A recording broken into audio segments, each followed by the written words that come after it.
생애 빛 요한계시록 세미나에 오신 여러분들을 다시 한번 진심으로 환영합니다. 여러분 그동안도 하나님의 은혜 가운데 다 평안하셨습니까? 지난 시간에는 많은 사람들이 궁금해하고 있는 14만 4천에 대해서 같이 연구해 보았습니다. 여러분 옛날 엘리야가 이세벨에게 쫓겨서 도망하다가 죽기를 원하는 장면에서 그는 하나님께 이렇게 말했던 것을 우리는 기억하고 있죠. 하나님을 섬기는 주의 선지자들이 다 죽고 나만 홀로 남았습니다. 그때 하나님의 답변이 무엇이었습니까? 내가 이스라엘에서 바알에게 무릎 꿇지 아니한 자를 7,000명 남길 것이니. 여러분 놀라운 말씀 아닙니까? 지금도 엘리야가 한 것과 같은 하소연을 하고 싶은 시대에 우리가 지금 살고 있는 것입니다. 오늘날 타락한 교회들과 그리스도인들을 보면서 과연 참된 신자들이 몇 명이나 되겠는가라는 생각이 가끔 저희 머리를 스치는 것입니다. 하지만 이 마지막 시대에 진리에 충성하며 진실된 자들을 하나님께서 가지고 계시다 그 말입니다. 각 나라마다, 각 지역마다, 각 교회마다 조금씩 주님께서 당신의 참 백성들을 가지고 계십니다. 바알에게 무릎 꿇지 아니한 사람들 14만 4천 말이죠. 성경은 각 나라와 족속과 방언에서 나오는 자들이라고 설명했습니다. 여러분 그들의 특징 가운데 하나가 음료와 더럽히지 않은 자들이라고 말했죠. 다시 말해서 거짓 진리와 오류로 더럽히지 않은 자들을 말하는 것입니다. 그래서 우리 생애의 빛에서는 성경 말씀이 말하고 있는 진리 그대로 믿자고 그렇게 강조하고 또한 글로 쓰고 있는 것입니다. 여러분 그들은 성품에 흠이 없는 사람들이었습니다. 예수께서 마음에 살아 계시는 사람들입니다. 그래서 하나님의 보좌 앞에 설 자들입니다. 살아서 승천할 자들을 우리가 지난번에 같이 배웠습니다. 오늘은 요한계시록 14장에 있는 아주 중요한 기별들을 같이 연구할 차례입니다. 여러분 이 기별의 내용들은 우리가 살고 있는 바로 이 세대를 향한 기별입니다. 그것을 어떻게 하느냐고요? 여러분 이 요한계시록 14장에 지금 우리 공부할 이 대목은 짐승의 표가 강요되는 마지막 시대를 향한 기별이기 때문에 그렇습니다. 짐승의 표를 받지 말라고 하는 호소가 바로 오늘 공부한 그 말씀 속에 포함되어 있기 때문에 그러합니다. 여러분 이것은 이 마지막 시대에 살고 있는 바로 여러분과 저를 위한 우리를 향한 기별인 것입니다. 자, 그 본문부터 우리 읽으면서 오늘의 말씀을 좀 연구해 보도록 하십시다. 제가 성경 요한계시록 14장 6절부터 12절까지 있는 말씀을 같이 좀 읽어보도록 하겠습니다. 요한계시록 14장입니다. 요한계시록 14장 제가 6절부터 12절까지 읽습니다. 다음과 같이 말씀되어 있습니다. 또 보니 다른 천사가 공중에 날아가는데 땅에 거하는 자들 곧 여러 나라와 족속과 방언과 백성에게 전할 영원한 복음을 가졌더라. 그가 큰 음성으로 가로되 하나님을 두려워하며 그에게 영광을 돌리라. 이는 그의 심판하실 시간이 이르렀음이니 하늘과 땅과 바다와 물들의 근원을 만드신 이를 경배하라 하더라. 또 다른 천사 곧 둘째가 그 뒤를 따라 말하되 무너졌도다 무너졌도다 큰 성 바벨론이요 모든 나라를 그 음행으로 인하여 진노의 포도주를 먹이던 자로다 하더라. 또 다른 천사 곧 셋째가 그 뒤를 따라 큰 음성으로 가로되 만일 누구든지 짐승과 그의 우상에게 경배하고 이마에나 손에 표를 받으면 그도 하나님의 진노의 포도주를 마시리니 그 진노의 잔에 섞인 것이 없이 부은 포도주라. 거룩한 천사들 앞과 어린 양 앞에서 불과 유황으로 고난을 받으리니 그 고난의 연기가 세세토록 올라가리로다. 짐승과 그 우상에게 경배하고 그 이름의 표를 받는 자는 누구든지 밤낮 쉼을 얻지 못하리라 하더라. 성도들의 인내가 여기 있나니 저희는 하나님의 계명과 예수 믿음을 지키는 자니라 라고 말씀했습니다. 여러분 얼마나 놀라운 말씀이 지금 읽은 이 말씀 가운데 기록되어 있는지 모릅니다. 여러분 이 내용은 우리 모두가 반드시 알아야 하는 메시지를 담고 있습니다. 여러분 성경에 그런데 왜 다른 천사라고 말했을까요? 그냥 천사가 아니고 왜 다른 천사입니까? 그 뜻은 요한의 곁에 항상 서서 요한에게 계시를 알려주고 보여주는 그 천사 말고 또 다른 천사란 말입니다. 다시 말해서 예수께서 더 강조해야 할 필요를 느끼실 때에 저 하늘 본부에서 또 다른 천사를, 지금 요한의 옆에 서 있는 그 천사 말고 또 다른 천사를 한 명 더 보내주어서 그 말씀을 더 강조해 주시기 때문에 다른 천사가 왔다고 성경은 그렇게 말씀하고 있는 것입니다. 그런데 흥미있는 것은 이 다른 천사들의 대목들은 마지막 시대의 사건들과 다 관련이 있는 것을 우리가 보게 되는 것은 참 흥미있는 일이 아닐 수가 없는 것입니다. 여러분, 요한계시록 14장에 3명의 다른 천사가 등장합니다. 지금 우리가 읽은 이 대목 가운데서 지금 읽은 6절부터 12절 그 사이에 다른 천사가 벌써 3명이나 등장합니다. 이들은 여러분 진짜 천사들이 아닙니다. 여러분, 이 세 천사들이 말하는 그 말씀을 듣기 위해서 하늘을 올려다 볼 필요가 없습니다. 이 천사들은 상징입니다. 이것은 하나님의 기별을 전하는 주님의 택하신 종들을 상징하고 있는 것입니다. 그들은 공중에 날아간다고 했습니다. 그것은 상징적으로 신속히 전파됨을 상징하는 것입니다. 곧 여러 나라와 족속과 방언과 백성에게 전할 영원한 복음을 가졌다고 요한계시록은 설명합니다. 온 세상의 모든 민족과 모든 나라에게 다 전파되어야 할 마지막 호세의 기별인 것을 그렇게 강조하는 것입니다. 그런데 왜 여기에 복음을 그냥 복음이라고 하지 않고 왜 영원한 복음이라고 했을까요? 그것은 흥미있는 말씀이 아닙니까? 여러분이 복음을 말씀하실 때 영원한 복음이라고 했습니다. 여러분, 복음은 복음인데 영원한 복음이에요. 여러분, 영원이라는 말에는 변함이 없다는 뜻을 내포하고 있죠. 그렇죠? 영원히 변치 않는다는 말씀이 그 속에 들어있지 않습니까?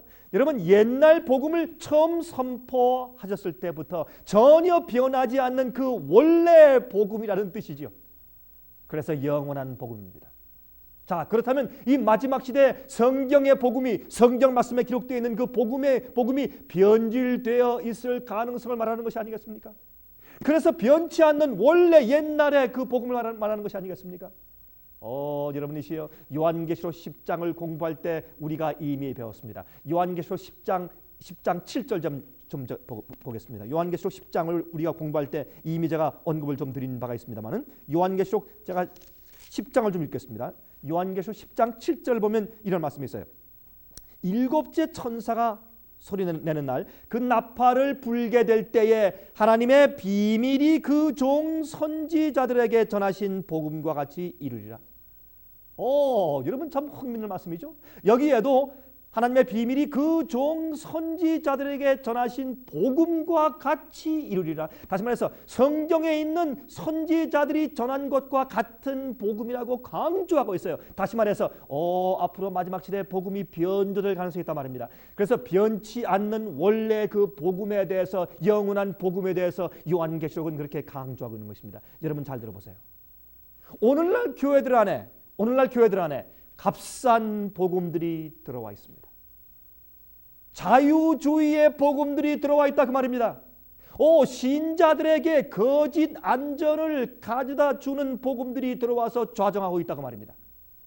지금 많은 사람들이 그러한 식으로 믿고 나가면 반드시 멸망받게 될 것인데도 불구하고 거짓 평안을 통하여서 자기가 구원받은 줄로 생각하게 하는 그런 가짜 복음들이 교회 안에 들어와서 판을 치고 있는 것입니다. 믿기만 하면 자기 생애를 주 앞에 굴복하지 않고서도 적당히 구원받는 줄로 착각하게 만드는 그러한 가짜 복음이 많이 들어와 있는 것입니다. 여러분, 조심하십시오. 여러분들은 어떤 복음을 듣고 어떻게 이해하고 있습니까? 여러분, 성경적인 복음을 알고 있습니까? 여러분, 심지어는 사람들이 영광스러운 구원과 부끄러운 구원이 있다고 가르치는 마당에 우리가 지금 와 있습니다. 여러분, 생각해 보십시오. 구원 가운데 어떻게 영광스러운 구원이 있고 상급을 받는 구원이 있고 또 겨우 그저 구원받는 부끄러운 구원이 있다고 가르칠 수가 있습니까? 그것은 전혀 성경적이 아닌 가짜인 것입니다. 여러분, 조심하시기 바랍니다. 바울은 로마서 1장 16절에 말씀했습니다. 여러분, 바울은 로마서 1장 16절에 말씀하기를 내가 복음을 부끄러워하지 아니하노니 이 복음은 모든 믿는 자에게 구원을 주시는 하나님의 능력이 됨이라 그랬습니다. 복음은 그저 복된 소식이 아닙니다. 아니면 그저 기쁜 소식만 말하는 것이 아닙니다. 복음은 하나님의 무엇이라고요? 능력이라 그랬습니다. 죄인의 죄를 용서해 줄 뿐만 아니라 그 죄에서 그를 구원하여 내는 하나님의 능력이라고 설명했어요. 죄인을 하늘에 살 수 있는 자로 회복시키는 능력이 있다고 성경은 복음을 설명하고 있는 것입니다. 여러분, 로마서 1장 1절부터 5절을 읽으면 복음을 통하여서 믿어서 순종케 한다는 사실을 강조하고 있습니다. 자, 좀 찾아서 좀 읽겠습니다. 로마서 5장이죠. 로마서 5장 1절부터 있는 말씀을 좀 읽어보겠습니다. 다음과 같이 말씀되어 있습니다. 그러므로 우리가 믿음으로 의롭다 하심을 얻었은즉 우리 주 예수 그리스도로 말미암아 하나님으로 더불어 화평을 누리자. 또한 그로 말미암아 우리가 믿음으로 서 있는 이 은혜에 들어감을 얻었으며 하나님의 영광을 바라고 즐거워하느니라 그랬습니다.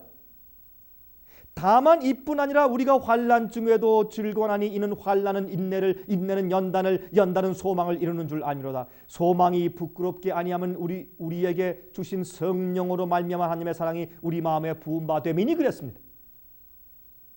그래서 이 복음을 통해서 우리가 구원받는 사실을 성경은 물론 여기 설명하고 있습니다. 우리가 믿음으로 말미암아서 은혜에 들어가고 또한 성령이 우리 마음 가운데 들어오는 것을 강조하고 있습니다. 여러분, 그런데 여러분, 제가 로마서 15장을 또 가서 좀 읽어보겠습니다. 로마서 15장에 다음과 같은 말씀이 기록되어 있어요. 여러분, 로마서 15장을 보시면 여기에 이제 이런 말씀이 여기에 기록되어 있습니다. 로마서 15장에 13절에 소망의 하나님이 모든 기쁨과 평강을 믿음 안에서 너에게 충만케 하사 성령의 능력으로 소망이 넘치게 하시기를 원하노라 그랬습니다. 18절 보세요. 그리스도께서 이방인들을 순종케 하기 위하여 나로 말미암아 말과 일이며 표적과 기사의 능력이며 성령의 능력으로 역사하신 것 외에는 내가 감히 말하지 아니하노라 그랬습니다. 여기 말씀하기를 어떻게 해요? 이방인들을 순종케 하기 위해서 그렇게 말했어요. 여러분, 그런데 이제 제가 16장을 보겠습니다. 자, 로마서를 끝마치면서 바울은 같은 점을 강조해요. 로마서 16장 25절부터 26절가 있습니다. 이렇게 말씀드리겠습니다. 나의 복음과 예수 그리스도를 전파함은 영세 전부터 감지였다가 이제는 나타내신 바 되었으며 영원하신 하나님의 명을 쫓아 선지자들의 글로 말미암아 모든 민족으로 믿어 순종케 하시려고 어떻게 해요? 믿은 다음에 어떻게 해요? 순종케 하시려고 알게 하신 바 그 비밀의 계시를 쫓아된 것이니 이 복음으로 너희를 능히 견고케 하실 그랬습니다. 그러므로 여기에 은혜는 곧 나로 이방인들을 위하여서 그리스도 예수의 일꾼이 되어서 일하게 한다고 그렇게 지금 말씀하고 있는 것입니다. 그래서 하나님의 복음의 제사장 직분을 하게 한다고 지금 설명하고 있는 것입니다. 이방인들을 제물로 드리는 그것이 성령 안에서 이루어지는 것이라고, 또한 성령 안에서 거룩하게 되어서 받음직하시게 하려 함이라고 그런 사도 바울은 설명했습니다. 여러분, 성령 안에서 거룩하게 되어서 구원 얻게 되는 것을 그는 강조하고 있는 것입니다. 여러분, 데살로니가 후서 2장 13절과 14절에 이렇게 말씀되어 있습니다. 사랑하는 형제들아, 우리가 항상 너희를 위하여 마땅히 하나님께 감사할 것은 하나님이 처음부터 너희를 택하사 성령의 거룩하게 하심과 진리를 믿음으로 구원을 얻게 하심이니 이를 위하여 우리 복음으로 너희를 부르사 우리 주 예수 그리스도의 영광을 얻게 하심이니라 그랬습니다. 여러분, 복음은 죄의 용서 그 이상을 의미하죠. 믿는 자를 구원하시는 하나님의 능력을 말하는 것입니다. 어디에서요? 우리의 죄에서. 하나님의 계명을 어기는 행위에서 구원하고, 우상 숭배에서 구원하고, 마음속의 죄에서 구원하고, 그래서 그 복음을 받아들이는 자를 거룩하게 한다고 성경은 설명합니다. 이 영원한 복음은 원래 창세기에서 처음 선포되었죠. 여러분 기억하십니까? 아담과 해와에게 양의 가죽옷을 입히시면서 설명해 주신 것을 기억하십니까? 창세기 3장 20절과 21절에 그렇게 말씀되어 있는 것을 여러분께서 기억하시는지 모르겠습니다. 그 아내를 하와라 이름하였으니 그는 모든 산자의 어미가 됨이라. 여호와 하나님이 아담과 그 아내를 위하여 가죽옷을 지어 입히시니라고 말했어요. 여러분, 가죽옷은 어떻게 해서 만들 수가 있습니까? 동물이 죽어야죠. 죽은 동물의 가죽을 벗기는 것이 아니겠습니까? 예수님께서 그래서 바로 어린 양을 잡아서 가죽 옷을 해 입으신 것입니다. 그것은 이제 성소 봉사 제도를 알려주시면서 예수님께서 앞으로 메시아가 되어서 이 땅에 오심으로 그의 죽음으로 우리가 의를 얻어 구원받게 될 것을 그렇게 상징해서 가죽 옷을 해 입으신 것이죠. 여러분, 하나님께서 아담과 해와에게 사형 선고를 내리신 이후에 너희가 범죄했으므로 이제 죽을 것이라고 말씀하신 이후에 그때 아담이 돌아서서 아내의 이름을 해와라고 불렀습니다. 해와의 뜻은 모든 산자의 엄이란 뜻입니다. 왜요? 사형 선고를 얻고 나서 금방 자기 아내에게 당신의 이름은 이제 산자의 엄이라고 불러주었습니다. 그 이유는 복음을 듣고 나서 하나님의 설명을 듣고 나서 지은 이름이기 때문에 그렇습니다. 우리의 이 누더기 같은 옷을 벗고 그리스도의 의의 옷을 입는 것을 상징하지 않습니까? 그리스도의 죽음을 통한 값없는 의를 입는 자들은 너무나 고마워서 다시는 불순종으로 돌아가지 않는 것입니다. 여러분이시여, 그러므로 복음은 우리의 죄를 용서할 때 예수님의 십자가의 고통을 바라보면서 너무나 감사하고 너무 감격해서 다시는 계명을 어기는 죄로 돌아가지 않게 되는 아름다운 새 마음을 받게 되는 것이 바로 복음의 능력이 아니겠습니까? 우리 다시 본문으로 돌아가서 보십시다. 자, 이제 요한계시록 14장 7절을 읽겠습니다. 요한계시록 14장 7절을 읽으면 이제 우리가 이제 공부하는 바로 이 영원한 복음에 대한 이해가 좀 더 자세하게 설명되어 있는 것을 보게 됩니다. 자, 제가 좀 읽겠습니다. 요한계시록 14장 7절 읽습니다.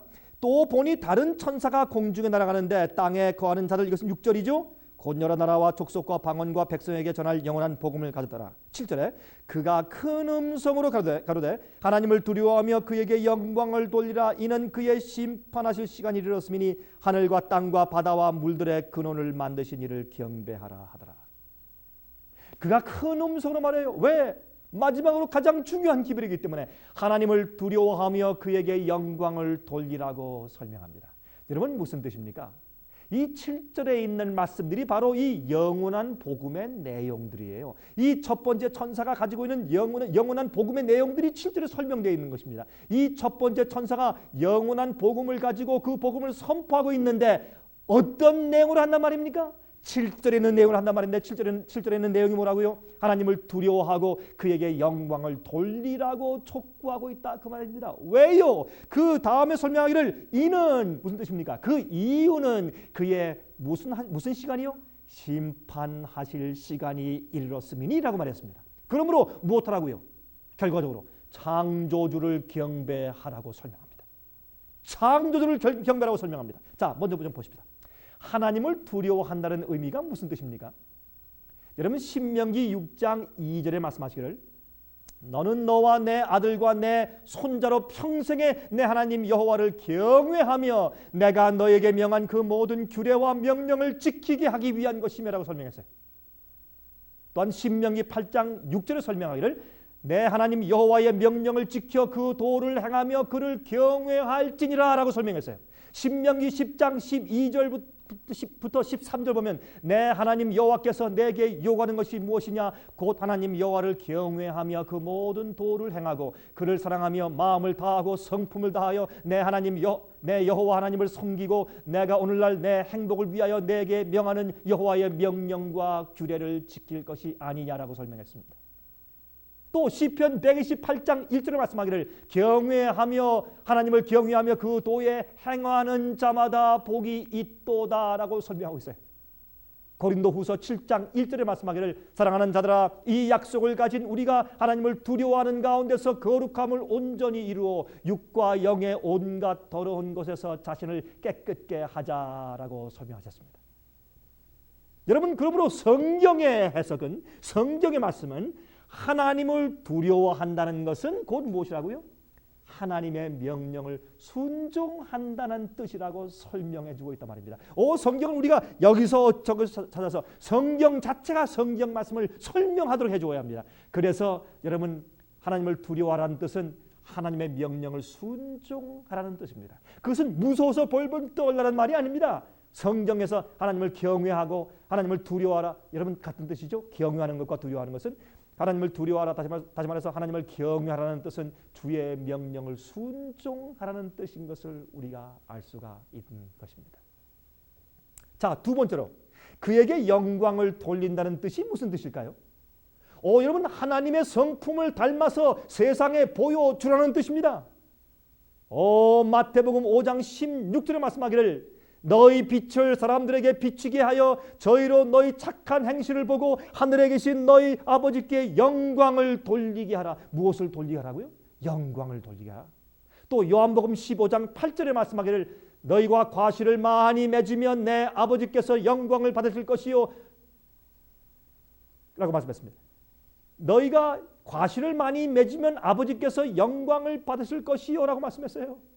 그러므로 우리의 성품이 아름답게 발달하고 주님의 말씀과 명령과 계명을 순종하는 성품의 열매가 생기면 남들이 바로 우리 하나님께 영광을 돌리고 칭찬한다고 말입니다. 여러분이시여, 그 다음에 말씀하기를 심판하실 시간이 이르렀다고 성경은 말씀하고 있습니다.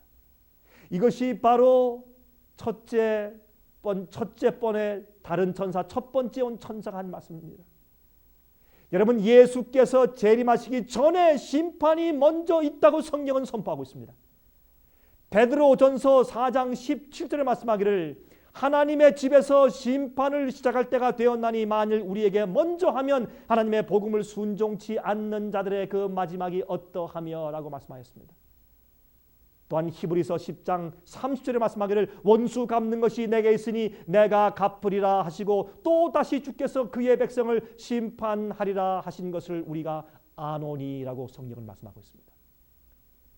또 디모데전서 5장 24절과 25절에 말씀하기를 사람들의 죄는 밝히 드러나 먼저 심판에 나아가고 어떤 사람들의 죄는 그 뒤를 쫓나니 이와 같이 선행도 밝히 드러나 그렇지 아니한 것도 숨길 수 없느니라 라고 말씀했습니다.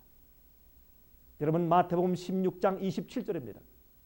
내가 아버지의 영광으로 그 천사들과 함께 오리니 그때 각 사람의 행한 대로 갚으리라고 예수께서 말씀했습니다. 그러므로 재림 전에 예수께서 이 땅에 두 번째 오시기 전에 심판이 있을 것을 설명합니다. 여러분 생각해 보세요.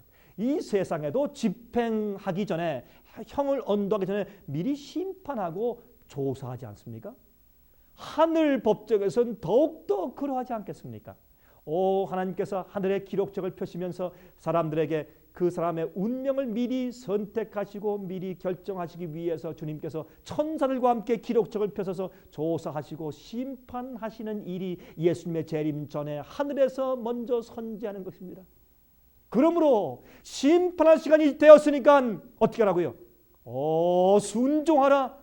또한 품성을, 하나님의 순종하는 품성을 마음 가운데 이루어서 하나님께 영광을 돌리라고 지금 경고하는 것입니다. 누구에게? 온 세상에 살고 있는 민족과 방언들과 백성들에게.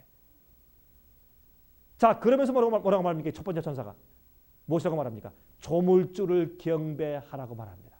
여러분, 성경의 창조주를 경배하는 방법 한 가지가 분명히 소개되어 있습니다. 그것은 넷째 계명 속에 있는데 안식일을 기억하여 거룩하게 지키라는 것입니다.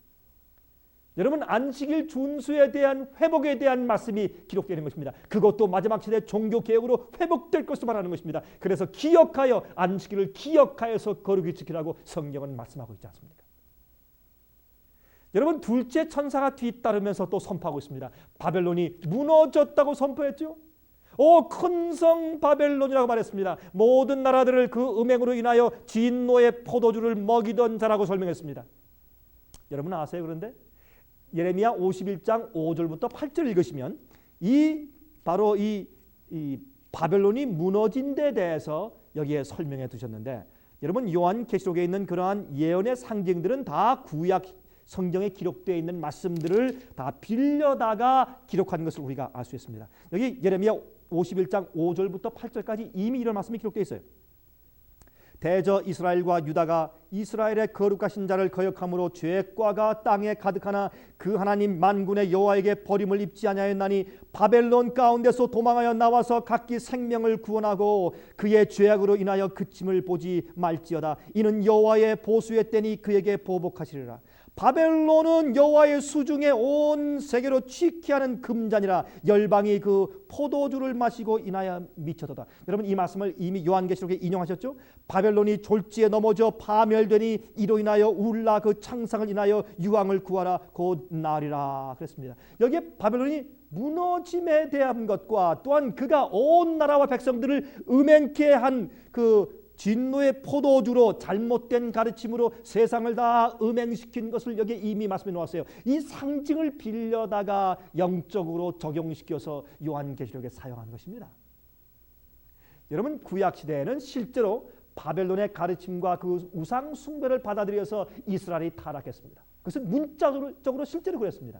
그런데 지금은 영적인 바벨론의 오류와 거짓 가르침들을 받아들여서 현대 교회들이 타락하고 있습니다. 옛날 하나님의 교회였던 이스라엘 나라가 바벨론의 악한 우상 숭배의 영향 때문에 타락한 것처럼 오늘날 현대 교회의 타락한 모습을 폭로해 주고 있는 것입니다.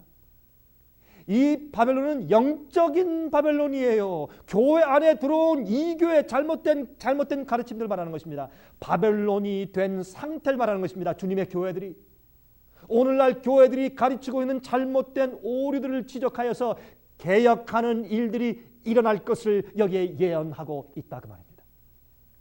여러분 원래 모든 오류들의 발상지는 잘못된 가르침들의 발상지는 이교의 가르침들이었습니다. 그것이 중세기 때 천주교를 통하여서 기독교에 들어오기 시작했지 않습니까? 그것이 아직도 교회 안에 많이 존재하고 있지 않습니까 여러분? 종교개혁을 한 다음에도 아직도 많이 존재하고 있어요. 영원한 지옥불의 가르침, 또 영원 불멸설 가르침들, 이런 것들은 여러분 중세기에 몰래 들어온 잘못된 가르침들이 아직도 교회 안에 있는 것이 아닙니까? 또 연옥설들, 여러분 성경에 연옥이 어디 있습니까? 또 영아 침례, 아니 영아 세례가 어디 있습니까? 다 자란 다음에 자기가 진리를 깨닫고 이해한 다음에 침례받는 것이지 어릴 때 태어날 때 아기에게 영아 세례가 무슨 필요가 있습니까? 교황제도, 고해성사, 인간들에게 가서 죄를 고백하는 고해성사, 또한 안식일의 병령 등등 이러한 가르침들이 잘못된 것들이 교회에 많이 들어와 있다고 말합니다. 이 마지막 시대에 그래서 하나님께서 현대 교회의 문제를 지금 이렇게 폭로시키고 있는 것입니다. 여러분이시요. 그래서 바벨론이 무너졌다고 설명해요. 여러분이시요. 이것은 현대 잘못되어가는 기독교의 참상에 대해서 영적인 잘못과 잘못된 가르침에 대해서 성경은 설명하고 있는 것입니다. 여러분 절 잘 기억하세요. 여러분 참으로 종교개혁은 아직 끝나지 않았습니다. 여러분은 성경 말씀대로 믿고 따르셔야 합니다. 세 번째 또 천사가 뒤를 따르죠. 세 번째 천사가 뒤를 따르면서 뭐라고 말합니까? 짐승의 우상에게 절하지 말고 그 표를 받지 말라고 설명하고 있습니다. 여러분 짐승의 표와 그 표에 대해서는 제가 지난 시간에 이미 설명을 드렸죠. 짐승의 표를 받으면 하나님의 진노의 포도주를 마실 것이라고 경고하고 있습니다. 이것은 사랑의 이야기입니다. 무서운 얘기가 아닙니다. 멸망에 빠지려고 하는 사람들에게 제발 짐승의 우상에게 경배하지 말고 짐승의 표를 받지 말라. 그러면 너희가 죽는다라고 호소하는 사랑스러운 은혜의 호소인 것입니다. 여러분 주님의 음성을 지금 듣는 것 같지 않습니까? 이 말씀을 읽으면서 여러분 영혼을 구원하기 위해서 애써하시는 주님의 음성을 지금 듣지 않으십니까? 여러분 우리가 짐승의 표를 받으면 칠재앙을 받을 것을 말하는 것입니다. 이것은 칠재앙을 말하는 것입니다. 자기의 목숨을 건지기 위해서 타협하면은 또한 짐승의 표를 받으면은 나중에 칠재앙의 해를 받게 된다고 주님께서 호소해 주시는 것입니다. 하나님의 이는 우리 이마에만 받는다고 했습니다. 그러나 짐승의 표는 이마와 손에 받는다고 성경은 말합니다. 이마는 우리가 이해하고 받아들일 때 받는 표를 말하는 것이고 손의 표를 받는 것은 노예와 군인들에게 치는 것입니다. 다시 말해서 할 수 없이 받는 것을 말합니다. 여러분 로마 시대에 노예들과 군인들은 오른손에 그들이 표를 받았습니다. 할 수 없이 받는 것입니다. 원치 않지만 할 수 없이 끌려가는 모습을 상징하는 것이라고 말입니다. 하나님과 진리에 대한 확신과 충성심이 없이 핍박이 무서워서 먹고 살기 위해서 할 수 없이 끌려가서 짐승의 표를 받는 사람들은 오른손의 표를 받는 것입니다. 어떤 사람들은 그것이 잘못된 것을 그런 줄 알고 믿으면서 받으면서 이마에도 표를 받게 된다고 성경은 설명하고 있습니다. 여러분, 섞인 것이 없는 하나님의 진노의 포도주라고 말합니다. 여러분, 무슨 뜻일까요? 은혜의 시간이 끝난 후에는 하나님의 자비가 더 이상 없는 심판이 내릴 것입니다. 섞인 것이 없는 포도주입니다. 여러분, 이 시에 하나님께서 더 이상 자비를 베풀지 않고 은혜의 시간이 끝나고 성령이 거두어지고 또한 천사들의 보호가 없어지면 이 땅에 있는 악인들은, 주님을 믿지 않거나 주의 말씀에 복종치 아니한 사람들은, 거짓 신자들은 엄청난 심판을 받게 될 것입니다. 자비가 섞이지 않는, 은혜가 섞이지 않는 심판을 받게 될 것입니다. 여러분들과 여러분 가족들은 그 심판에 빠지지 않게 되길 제가 기도합니다. 성경은 거룩한 어린 양과 천사들 앞에서 심판을 받는다고 말했습니다. 그것은 천년기 후의 일이죠.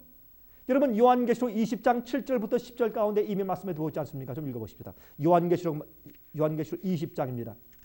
요한계시록 20장 7절부터 10절까지 있는 말씀을 제가 읽겠습니다. 천년이 참에 사탄이 그 옥에서 놓여 나와서 땅의 사방 백성 곧 곡과 마곡을 미혹하고 모아 싸움을 붙이리니 그 수가 바다 모래가 되리라. 저희가 지면에 널리 퍼져 성도들의 진과 사랑하시는 성을 두르매 하늘에서 불이 내려와 저희를 소멸하고 또 저희를 미혹하는 마귀가 불과 유황못에 던지우니 거기는 그 짐승과 거짓 선지자도 있어 세세토록 밤낮 괴로움을 받으리라 그랬습니다. 여기에 천년기 이후에 하늘에서 유황불이 내려와서 마귀와 악인들을 한꺼번에 살아서 태워 없애는 광경이 나와 있습니다. 그러므로 어린 양과 천사들 앞에서 그들이 고난받고 죽게 되는 것입니다. 이것은 천년기 후에 있을 얘기죠. 그런데 여러분, 요한계시록에 우리 아까 읽은 14장 6절부터 12절 가운데 세 번째 다른 천사가 나타나서 그가 설명하기를 어떻게 설명했습니까? 짐승의 우사에게 경배하고 그 표를 받는 사람들에게는 이제 이 불로 그들이 멸망을 당하는데, 섞인 것이 없는 그런 포도주로 진노의 포도주를 받게 되는데 고난의 연기가 세세토록 올라갈 것이라고 표현했어요. 여러분, 그것이 무슨 뜻입니까? 지글지글 타는 지옥이 영원히 끝까지 간단 말입니까? 그런 뜻이 아닙니다. 완전한, 정말 철저한 완전한 멸망에 대한 상징적인 표현을 말하는 것입니다. 여러분, 이 성경에는 지옥에 대한 표현은요, 예루살렘 밖에 있는 곳에, 밖에 있는 그 쓰레기 처리장에 대한 사실 묘사입니다. 구더기가 막 득실거리고 계속 불이 타올라가고 이 연기가 끊임없이 계속 올라가고 있는 그런 쓰레기 처리장에 대한 표현을 상징으로 빌려서 지옥의 불을 표현한 것이에요. 여러분, 영원한 멸망에 대한 상징적인 표현입니다. 제가 좀 말씀드릴까요? 이사야 34장을 제가 읽겠습니다. 여러분, 이사야 34장을 보시면 여기 이런 말씀이 기록되어 있어요. 이사야 34장 8절부터 11절, 그 다음에 14절과 15절 제가 읽겠습니다. 이사야 34장 8절부터 읽겠습니다. 이것은 여호와의 보수할 날이요 시온의 송사를 위하여 신원하실 하라. 에돔의 시내들은, 에돔에 대한 이제 멸망을 묘사합니다. 에돔의 시내들은 변하여 역청이 되고 그 티끌은 유황이 되고 그 땅은 불붙는 역청이 되며 낮에나 밤에나 꺼지지 않고 그 연기가 끊임없이 떠오를 것이며, 바로 여기에 있는 표현을 빌려서 요한계시록에 사용한 것입니다. 세세에 황무하여 그리로 지나갈 자가 영영이 없겠고 방아와 고슴도치가 그 땅을 차지하며 부엉이와 까마귀가 거기 거할 것이라. 여호와께서 혼란의 줄과 공허의 줄을 에돔에 베푸실 것인즉 그랬습니다. 14절 15절, 들짐승이 이리와 만나며 수염소가 그 동류를 부르며 올빼미가 거기 거하여 쉬는 처소를 삼으며 부엉이가 거기 깃들이고 알을 낳아 까서 그 그늘에 모으며 솔개들도 그 짝과 함께 거기 모이리라. 만약에 여기 에돔에 대한 멸망이 불이 꺼지지 않고 영원히 타는 것이라면, 지금도 만약 연기가 계속 올라가고 있는, 계속적으로 올라가고 있다면은 어떻게 여기 부엉이가 살며 들짐승이 살며 이리와 수염소가 거기 거합니까? 이것은 그 땅이 철저하게 영원히 멸망당할 것에 대한 표현이고, 다시는 사람들이 거기 살지 아니하고 동물들만 거기 살 것에 대한 예언이 아닙니까? 마찬가지입니다. 연기가 끊임없이 세세토록 올라간다는 뜻은 영원히 멸망당해 없어지는 완전한 멸망에 대한 하나님의 표현 방법인 것입니다. 또한 짐승의 표를 받는 자들은 밤낮 쉼이 없다고 설명합니다. 여러분, 그것은 정말이죠. 하나님의 명령을 어기고 짐승의 세력에 타협하는 자들은, 그래서 짐승의 표를 받는 사람들은 마음속에 진정한 평안과 안식이 없는 상태에 들어갈 것입니다. 밤낮 그들은 괴로울 것입니다. 그들 마음 가운데 참된 쉼이 없을 것입니다. 그래서 세 번째 천사가 말하는 결론은 요한계시록 14장 12절에 있습니다. 성도들의 인내가 여기 있나니 저희는 하나님의 계명과 예수의 믿음을 지키는 자라고 성경은 설명하고 있습니다. 여러분, 왜 성도의 인내가 필요할까요? 그것은 앞으로 환난이 올 것이기 때문에 그렇습니다. 우리가 인내가 필요한 때가 생기는 것입니다. 핍박을 받으면서도 인내해야 할 시기가 이르러 오는 것입니다. 굶주리면서도 인내해야 할 때가 이르러 옵니다. 옥에 갇히면서도 계속적으로 충성하고 인내해야 할 마지막 환난의 시기가 곧 우리 앞에 닥쳐올 것입니다. 왜 인내가 필요합니까? 우리가 한동안 시련을 당할 것이기 때문에 그렇습니다. 환난이 올 것이기 때문에 그렇습니다. 마치 하나님께서 우리를 버리신 것 같은, 우리가 버림받은 것 같은 그런 느낌을 느끼게 될 것입니다. 여러분이시여, 주님의 종들이 과거에 많이 그러했던 것처럼 하나님께서 우리를 시험하시는 때가 이르러 오는 것입니다. 온 우주가 우리들의 진실됨을 살펴보는 때입니다. 여러분과 제가, 우리가 가진 회개가 참된 회개인지, 우리가 믿는 믿음이 진짜 믿음인지, 우리의 충성이 진짜 충성인지 하늘과 온 우주가 살펴보는 시련의 때가 곧 올 것입니다. 그래서 우리에게 성도의 인내가 필요하다고 성경은 말씀하고 있는 것입니다. 여러분, 성도들의 인내는 하나님의 계명을 지키는 일과 관련되어 있는 것입니다. 이 일은 예수를 믿는 참된 믿음으로 되는 일입니다. 우리의 힘으로 그것은 불가능합니다. 예수께서 우리 마음 가운데 내재하시는 믿음을 통해서 가능한 것입니다. 믿음으로 계명을 폐하는 것이 아닙니다. 여러분이시여, 그 다음에 성경 요한계시록 14장에 있는 13절은 순교자들이 있을 것에 대해서 상징한 말씀을 기록하고 있습니다. 제가 좀 읽어볼까요? 여러분, 이 말씀을 좀 생각하시고 좀 들어보시기 바랍니다. 여러분, 요한계시록 14장 13절에 있는 말씀은 우리가 그렇게 이해하기가 어렵지만 잘 보면 이 말씀은 바로 순교자가 앞으로 있을 것에 대한 말씀을 여기 설명하고 있는 것이에요. 여러분, 과거 옛날에만 순교자가 있었던 것이 아니에요. 앞으로도 있을 것입니다. 잘 들어보세요. 요한계시록 14장 13절에 또 내가 들으니 하늘에서 음성이 나서 가로되 기록하라. 자금 이후로, 무슨 뜻입니까? 짐승의 환난의 핍박에 생기는 그때부터 이후로 그 주 안에서 죽는 자들은 복이 있도다 하심에 성령이 가라사대 그러하다 저희 수고를 그치고 쉬리니 이는 저희의 행한 일이 따름이라 하시더라 그랬습니다. 여러분, 이게 무슨 말씀입니까? 지금 이후로 자는 자들에게 복이 있다. 무슨 뜻입니까? 자, 이 말씀은 우리가 요한계시록 6장을 연구할 때 잠깐 언급했지만 돌아가서 보십니다. 요한계시록 6장 9절부터 10절 제가 다시 읽습니다. 요한계시록 6장 9절부터 11절이에요. 다섯째 인을 떼실 때에 내가 보니 하나님의 말씀과 저희의 가진 증거를 인하여 죽임을 당한 영혼들이 제단 아래 있어 큰 소리로 불러 가로되 거룩하고 참되신 대주제여 땅에 거하는 자들을 심판하여 우리 피를 실현하여 주지 아니하시기를 어느 때까지 하시려나이까 하니 각각 저에게 흰 두루마기를 주시며 가라사대 아직 잠시 동안 쉬되 저희 동무 종들과 형제들도 자기처럼 죽임을 받아 그 수가 차기까지 하라 하시더라 그랬습니다. 여러분, 여기에 다섯째 인 사건에 대해서 설명했는데 우리 아까 읽은 요한계시록 14장 13절의 말씀은 다섯째 인 사건과 비슷합니다. 여러분, 다섯째 인의 사건은 중세기 동안의 핍박을 통해서 죽임을 당한 영혼들이 부르짖음에 대해서 상징해서 기록해 놓았습니다. 예수 재림 전에 있을 짐승의 핍박의 기간에도 순교자들이 있을 것이라 그 말입니다. 여러분, 이 다섯째 인의 말씀하기를 이 핍박 가운데 죽은 자들이 주님께 우리 피를 좀 신원해 달라고, 우리 피에 대한 복수를 해달라고, 심판해 달라고 그들이 외칠 때 주님께서 너희가 잠깐 쉬라, 잠깐 쉬어 있으라. 저희 동무 종들과 형제들도 자기처럼 죽임을 받아서 그 수가 차기까지 잠깐 쉬어 있으라 라고 설명합니다. 여러분이시여, 이것은 앞으로 다시 한번 큰 환난이 올 텐데 그때 짐승의 핍박 기간에도 또 옛날 중세기처럼 또 주님의 진리로 인해서 진리와 말씀 때문에 순교당해서 목숨을 바치면서까지 하나님의 진리를 수호하면서 하나님의 계명을 옹호하며 지키는 자들이 있을 것에 대해서 설명해 주고 있는 것입니다. 여러분이시여, 여러분은 준비되어 있습니까? 이런 성도의 인내가 필요한 환난이 옵니다. 짐승의 핍박이 오는 것입니다. 여러분, 오늘날 이 세상의 형편을 보십니까? 정치의 움직임을 보십니까? 특별히 미국에서 이루어지는 사건들을 보십니까? 테러 분자들의 그들의 계획들을 보십니까? 여러분들이시여, 이 세상은 얼마 남지 아니했습니다. 마지막 환난이 올 것입니다. 짐승의 표의 환난이 올 것입니다. 여러분, 성도의 인내를 가지고 있습니까? 또한 요한계시록 14장 이제 마지막 번에 있는 14절부터 20절까지는 두 추수에 대해서 이제 설명하고 있어요. 좀 보십시다. 요한계시록 14장 14절부터 20절까지 제가 읽습니다. 또 내가 보니 흰 구름이 있고 구름 위에 사람의 아들과 같은 이가 앉았는데 그 머리에는 금면류관이 있고 그 손에는 이한 낫을 가졌더라.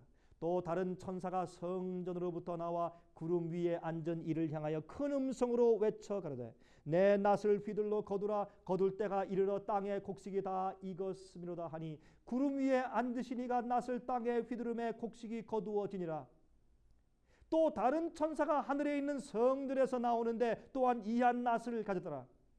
또 불을 다스리는 다른 천사가 제단으로부터 나와 이한 낫 가진 자를 향하여 큰 음성으로 불러 가로되 내 이한 낫을 휘둘러 땅에 포도 속을 거두라. 그 포도가 익었느니라 하더라.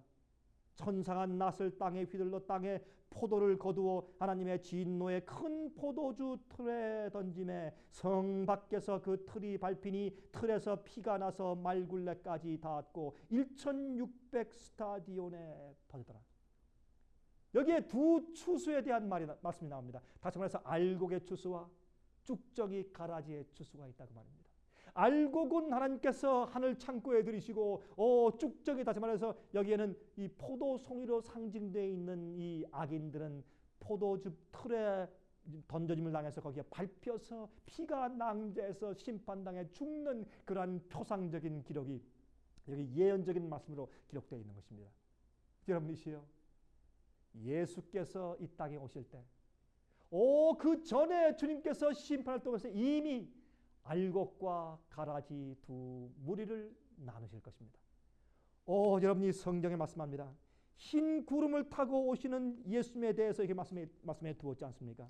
예수님께서 흰 구름을 타고 앉아 계시고 그 손에 이한 낫이 있습니다. 복음과 진리의 낫을 통해서 천사의 역사를 통해서 주님께서 알곡과 가라지를 나누시는 것입니다. 두 추수를 하시는 것입니다.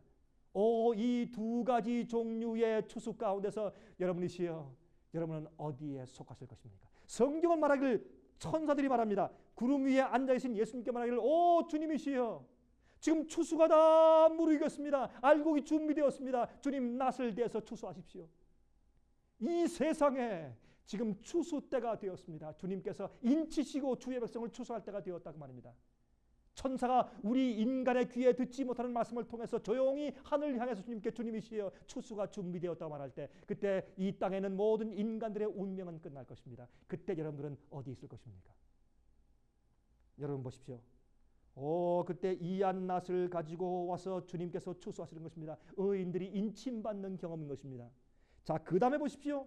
그 다음에 또 불을 다스리는 천사가, 다시 말해서 심판하는 천사가 와서 악인들의 땅에 포도 송이를 거둡니다. 거두어서 포도주 틀에 던져서 그 틀에서 밟힙니다. 그때 여러분 포도즙을 짤 때 포도즙 틀에 포도를 집어넣고 발로 밟을 때 거기에 포도즙이 붉게 나오는 것을 상징으로 악인들의 피가 흘려지는 것을 이게 상징하고 있지 않습니까? 그 성 밖에서 그 틀이 밟히니 틀에서 피가 나서 말 굴레까지 닿았고 1600 스타디온에 퍼졌더라. 여러분이 1600 스타디온은 이것은 팔레스타인 지방 지역의 길이를 말합니다. 영적으로 말해서 이것은 교회 전체 안에 있는 주님의, 또한 세상 전체를 향한 주님의 심판을 상징합니다. 영적인 상징입니다. 이 세상의 교회들 가운데 있는 악인들을 철저히 심판하시는 모습을 말하는 것입니다. 1600 스타디온에까지 이 피가 낭자하게 퍼진 모습을 상징합니다. 이것은 가라지들의 심판입니다. 여러분 들으십시오. 이 요한계시록 14장의 기별은 지금 우리들에게 직접 적용되고 있는 것입니다. 현대 교회를 향한 부르심입니다. 여러분들이시여, 요한계시록 14장의 짜임새를 잘 보시기 바랍니다. 여러분, 이 짜임새를 보시면 13장에 있는 짐승의 표를 강요할 때에 14장 첫 부분에 무엇이 나옵니까? 하나님의 인을 받는 자들이 나옵니다. 그렇죠? 또 그들이 세상을 향해서 외치는 마지막 기별들이 세 천사가 외치는 기별들로 묘사되어 있지 않습니까? 오늘 공부한 요한계시록 14장 6절부터 72절까지 말이죠. 여러분, 이 세 천사가 외치는 기별들 후에 두 추수가 생기지 않습니까? 지금 우리가 공부한 이 세 가지 다른 천사들의 기별 세 가지가 나가면 이 세상에 무엇이 끝납니까? 추수가 끝나요. 알곡과 가라지가 갈라지고 준비된다고 말합니다. 주님의 백성들이 인침받고 준비돼요. 그럴 때 주님께서 이 땅에 추수를 시작하시는 것입니다. 두 가지 종류의 추수가 있는 것입니다. 그때 은혜 시기가 마치는 것입니다. 여러분들은 마지막 시대를 향한 성도들의 인내를 가지고 계십니까? 여러분, 예수께서 속히 오실 것입니다. 주님 오시기 전에 주님께서 성도들의 이마에 인치실 것입니다. 성도들의 인내, 주의 계명을 지키면서 예수의 믿음을 가지고 있는 마지막 심판을 통과할 마지막 환난 짐승의 표의 우상을 이기고 짐승의 표를 이기고 설 자들에 대한 놀라운 묘사가 있는데 그것은 성도의 인내라고 설명합니다. 여러분들은 성도의 인내가 있습니까? 주님 속히 오십니다. 여러분과 여러분 모든 가정이 준비되어서 인침받게 되시길 간절히 바랍니다. 제가 다음 시간 다시 뵙겠습니다. 안녕히 계십시오.